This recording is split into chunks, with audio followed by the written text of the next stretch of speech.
Yeah, the visit pans out. Jaskirat, thanks so much. Moving on to another story that made the headlines earlier today. This is the land acquisition bill that was cleared by the cabinet yesterday. Now, the bill has been the pet project of UPA chairperson Sonia Gandhi, but it has faced stiff resistance from ally NCP chief Sharad Pawar, and sources are indicating that it is perhaps this resistance that has made this bill a bit of a flawed one. Have a look.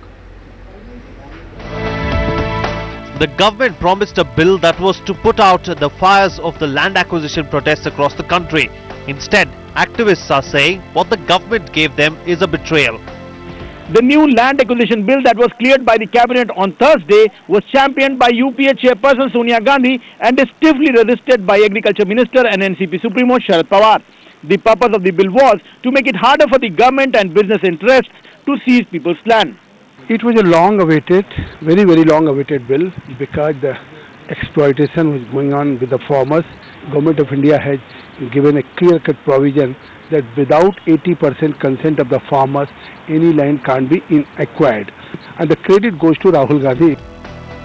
The bill has many positive features, from insisting on a written consent of 80% owners for the acquisition to fixing the compensation rates for the landowners and stating what happens to the acquired land if it isn't used. But let's now take a look at what is wrong with the bill. Firstly, it exempts a government totally, giving it free hand to acquire land for its own use by allowing acquisitions for so-called public purposes and thereby paving the way for more cases of land grabs. But what is more controversial is that it also allows the government to retain power to acquire land on behalf of private companies, which is again a contentious provision that's been severely misused by vested interests to perpetrate huge land grabs. Which is why land and human rights activists are up in arms over the bill. They have still not followed the recommendation of the standing committee in this regard, which is that no land acquisition for private or PPP projects should ever take place. What they are saying in the new bill is that the multiple crop land would be left out or would be acquired only as a last resort, but up to 5% of the district's total agricultural land. Now, this is also not acceptable. Although the realtors are critical of the bill, the loopholes in the bill have no doubt sent the real estate stocks soaring. Could have been made more inclusive.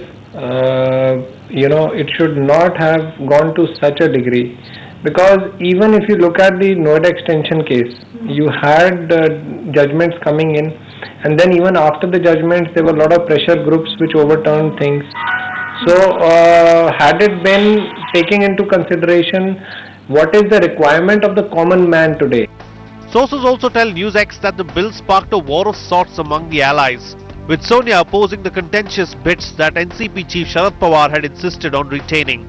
The cabinet approval to the bill comes more than a year after Parliament referred an earlier version to the standing committee. Now, bill is all set to be introduced in the Parliament, but the big question is whether it will do anything to help India emerge out of its land acquisition mess. With video journalist Imran, Deepak Vajpayee, NewsX Delhi. Right, so the bill has been cleared by cabinet, but is that the final hurdle? Does it go into parliament? For more on this, I am joined in the newsroom by my colleague Deepak Vajpayee. Deepak, talk us through what happens next. As we understand it, it needs to go into parliament. But what is expected to happen in parliament with just a week left for the winter session to give over? Well, first, the stakes are very high on this bill.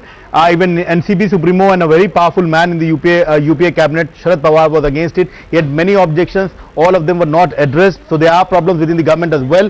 Then it has to pass, go through the parliament. So again, there's another test. It has to be voted by the parliament. There are other parties which have serious objections to the bill. But there are certain parties. So, the parliament, all parties are divided on the issue. So there are certain provisions which, of course, will have to undergo once again. Last time, more than a year back, when the issue was discussed in the parliament, the political parties were divided. It had to be referred to a standing committee. Then there are recommendations. Some of them have been implemented, some have not been implemented. Again, it will go to parliament. It will be discussed, and then again there will be problems. There is possibility that the bill will not be passed. It will again be referred to a standing committee or a select committee. But a broad consensus has been worked out. The UPA government had reached out to the main opposition party, principal opposition party, that is BJP. So they are claiming that on major point there is consensus on the issue and they will see the bill through. So that is what the UPA government expects as of now. But of course there are differences within the political parties, and there may be trouble in getting this bill passed. Right, Deepak. Thank you very much for that. And of course, you can join us in about 2.5 hours at about 9:30, where we will be debating this particular issue, talking about the land acquisition bill. Has it really covered all bases? Is this really what the country needed? That will be at 9:30. But moving on now.